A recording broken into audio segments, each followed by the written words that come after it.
Welcome to TradeTheNBI.com. This is John. This report is for the 28th of February, final trading day of the month, and this is going to be a February for some to remember. You know, this just harkens back to 2008 and everything else, but a little bit less dramatic because even though they're talking about the big giant point drops and everything, relatively speaking to where we are in the market, we've had this significant push-up, which we could describe as, you know, a condition where there were over-exuberance.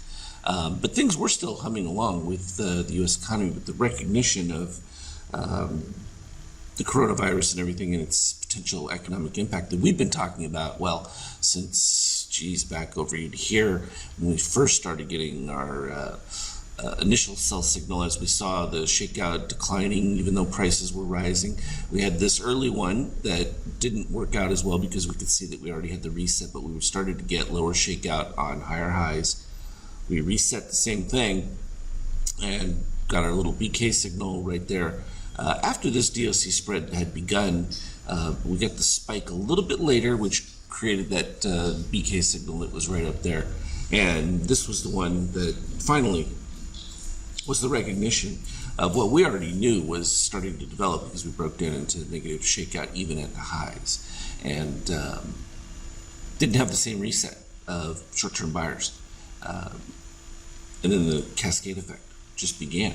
And so, you know, for a lot of people, this seems like some kind of shock, but for us, it's sort of like, I'm kind of over it because we already knew what was happening before it even began, and we're just reaping the benefits of it. I mean, I had talked about buying longer term puts and stuff like that well into this increase into it because the net effect was, to me, seemingly obvious, much like you know, even before 2008 when we saw the decay taking place. I mean, currently now we're looking at what? Minus 27, we were as low as minus 40 just a few, like literally minutes ago as I was preparing the charts. So that shows that kind of volatility move. But from my standpoint, I had left the short, had taken this one here, covered a little bit, but then re-added back at right around the 3290 range. As a secondary one when this major one, and I left a larger position that just been scaling out a little bit at a time, allowing it to take some just incredible returns. I mean, several hundred points now for where it is. In fact, you can look exactly where my entry was. I mean, you have to go way back up here. I believe now, because I've been scaling out of it a little bit at a time. Geez, that's a long way to have to go back up. But this shows you how you can capture multi-hundred point gains. There it is. So now the net is 3287. Getting ready probably to scale out of one more and just leave the last set of them, but we're still dipped below the red line in that, so there's just going to be, even with the rise in the steel right here, we're looking at any pop is still going to come back and fall down to it, so there's really not a whole lot to do with that from a longer term standpoint. From an NQ standpoint, you can see the dotted line right here. And boom, filled it in. This is what we were talking about the other day. This was the area that we were looking at, so not surprising that we were, you know, hit that, getting a little bounce back, but we're still below the red line here. Not going to change anything. And some of this was just an overvaluation. The fact that there is going to be the systemic shock certainly has bounced the year because the dollar has just collapsed under it. We'll see if there's able to have some containment, but this has just brought us back up to just below the 50% off of a normal decay. So I don't consider any of that too abnormal. We got this nice strong buy with above the plus 13.5, and then we moved up above the negative 13. This is exactly what they needed to happen right at this key point, which is why they're key points. And we keep these markers in there so that we know what seemingly others, it always amazes me that they just can't see it, but they don't know what they're looking for, the masses in general. And, this is where if you still wanted to hold on to stocks long term, and that idea of having a married put just means that no matter where it dips to, you're protected from that higher value. From my standpoint, it's either at the money or in the money on the puts was my suggestion at the time, and perfect call. From an oil standpoint, this is getting to be,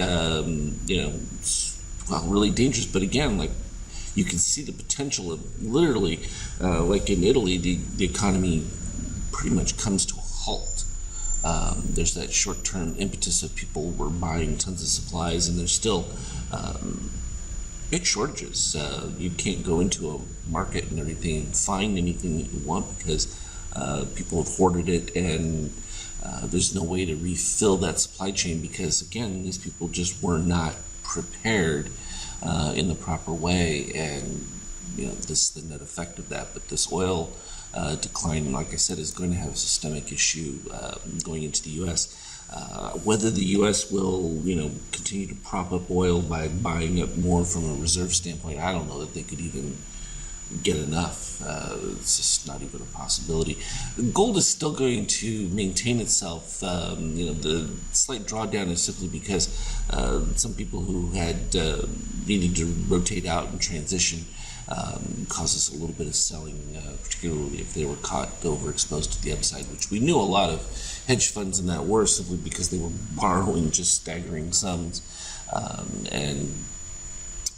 We know that in what we're seeing from that daily chart is they were liquidating into that peak. So there would have to be some other players that were on the right side, because that's the ones we were following. Because what we were seeing from the readings has already happened. I would keep using the analogy of, the car had crashed, and then you look over and tell everyone, hey, put on your seatbelts. Everyone's all bloodied up, and it's like, yeah, now put on your seatbelt. It's a little late. If you didn't know beforehand that, we were careening off the edge, you just weren't paying attention, or you weren't listening to what I've been saying, and that's okay too. Most people clearly are on the other side of it, and I'm still amazed at how many people I was speaking to in the U.S. that are just completely thought I was nuts with the preparations and everything, and even to this day don't realize when you have the CDC and them warning you that there are going to be serious disruptions, meaning potential quarantines and things, much like you saw in China, and that the potential's there. Of course, now there's news out that the Israelis have a vaccine that could be ready in a matter of days and then available within a month or so, which would be amazing. So we'll see how that plays out, and whether it's enough to stem the, I don't know how you would be able to get out enough vaccines, even if you really wanted to push it. But if they're able to, it really could stop it, and then that will be a sharp reversal back to the upside. The question will be is how big is the disruption? Now, from an intraday standpoint, we had the nice buy turnaround set up there. The early short comes in because this one already had the reset, but then what we look at is that continued lower shakeout reaching back up to the highs, and it's the second one. This is identical to what we saw here on the daily, where we had this first one wasn't sufficient, but the second one was the start of it at the highs. BQ comes in a little bit later because the shakeout broke to the negative when we were at the highs, and that was the one. But even taking this DOC spread that was at the peak was reasonable as well.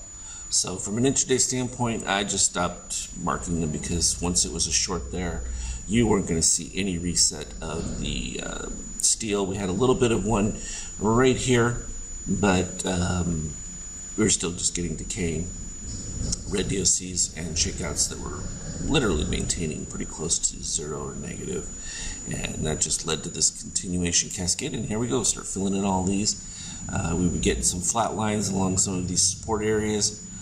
I still didn't consider them significant enough to worry about covering the short at this particular aspect. And then you can see us here in pre-market. We've already done enough for what would be considered a normal day already within this, and I would expect that as we get to some of these areas, we're going to start to balance out, and we could get swings back to the upside of as many points, but I think it's a little early for that because we're still at the beginning stages of it. For us that, knew it at the top, it seems like a long drop, but it's really not that big because some people are just now getting to the realization of where things are at. And so that's going to still lead to, and this was the same thing that happened in 2008, you'd have 300-400 points, but that was a big difference because at that point you were at 1,400, here we're at 3,000. So from a relative standpoint, you have to just weigh those things. Now, we're also going to see what the Fed's response is going to be with all this. Are they going to continue to cut rates? Are they going to do something dramatic and move them to zero? There's a lot of things that they could do that would mitigate this. It seems like they're a little slow on the curve, but I think that maybe they thought that removing some of the froth from the market is not necessarily catastrophic. And that's all this is pretty much done. So we've got to try and stay in perspective here with regard to it. You can already see, though, this was something I talked about before about we never could really rely on what was coming out of China. We saw the first indications from the Princess cruise ship what was happening. You're seeing South Korea that talked about how, they went from just a couple of cases to over 1,000 in a matter of, a few days, but that's not really what happened. These people were already infected. They just didn't know because they weren't testing.